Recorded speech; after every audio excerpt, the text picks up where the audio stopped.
প্রসূনদা মুচকি মুচকি হাসছেন। প্রসূনদা, মজাটা দেখলেন তো যে আমরা কিন্তু মানে আমরা কে কোন কম্পার্টমেন্টে বিলং করি, কিভাবে কাকে কোন রাজনৈতিক দলের মধ্যে পড়তে পারি।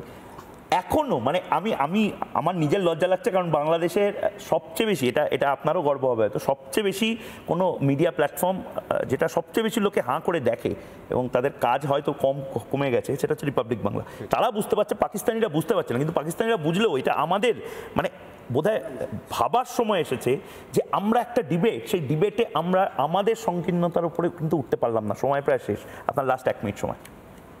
আমি আগের দিন দেখছিলাম একজন পাকিস্তানি মহিলা সাংবাদিকের সঙ্গে মোনা আলম, হ্যাঁ, মহিলার ইন্টারভিউ হচ্ছিল এবং তাতে সেই জনৈক সাংবাদিক যখন কেজরিওয়াল বা অন্য কারো রেফারেন্স টানছিলেন, ময়ূক খুব মানে আমার খুব ভালো লাগলো দেখে, বলছিল এটা আমাদের ইন্টারনাল ব্যাপার, আপনার ইন্টারফেয়ার করার দরকার নেই, আমরা সামলে নেব। তো আমিও আজকে আশা করেছিলাম যখন এই বিষয়ে আলোচনা হবে, জাতীয়তাবাদ নিয়ে, রাষ্ট্রবাদ নিয়ে, আমরা নিজেদের দলীয় বা মতবাদের উপরে উঠতে পারবো। দুর্ভাগ্যবশত অনেক ক্ষেত্রে আমরা সম্ভব হলো না। কিন্তু আমি একটা জায়গায় আসছি যে রাষ্ট্রবাদী তো এক হবে, এক হয়ে কি করবে? এক তো হলো, হয়ে কাজটা কি? ঠিক, ভেরি ইম্পর্টেন্ট পয়েন্ট। এই প্রশ্নটা আসা দরকার। এক হওয়ার পর কি? ময়ূক একটু যেমন উদাহরণ দিচ্ছিল সব প্রোগ্রামের শুরুতে, যে কোনো সেন্সিটিভ রিল বানানো, কোথাও সাজোয়া গাড়ির একটা কাফিলায় যাচ্ছে, তার ভিডিও তুলে সঙ্গে সঙ্গে মিডিয়ায় পোস্ট করলো, এগুলো যেমন করবে না, কিন্তু তারপরেও কিছু শ্রেণীর লোক থাকবে যারা এটা করবে। এবার সমাজের দায়িত্ব হচ্ছে একটা জাগ্রত সমাজ এবং সক্রিয় সমাজের দায়িত্ব সেটাকে বন্ধ করা। ঠিক যেমন আমরা দেখেছি জাতীয় সঙ্গীতের সময় কিছু শ্রেণীর লোক এখনও সিনেমা হলে উঠে দাঁড়ান না, তখন যার পাশে দাঁড়িয়ে থাকে তারা তাদেরকে প্রথমে অনুরোধ করেন, না করলে অন্য মতো ব্যবস্থা নিয়ে তাদেরকে রাষ্ট্রীয় গীতের প্রতি সম্মান দেখাতে বাধ্য করেন। সেই জন্য সমাজ এক হবে এবং এক হয়ে কি করবে দুটোই আমাদের সেট করা দরকার।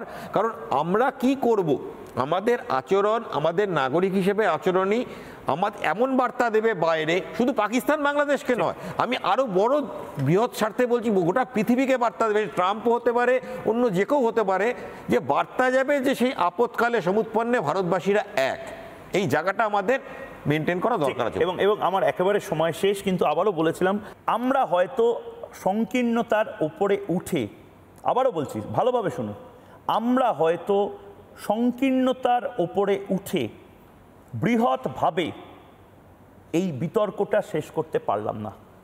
এই তর্কটা হয়তো আরও বড় হতে পারত, কিন্তু আমার খারাপ লাগছে যে এই মুহূর্তে এখনো বোধহয় অনেকটা পথ বাকি। রাষ্ট্রবাদের এই দেশে সময় এসেছে এক ছাতার তলায় আসার।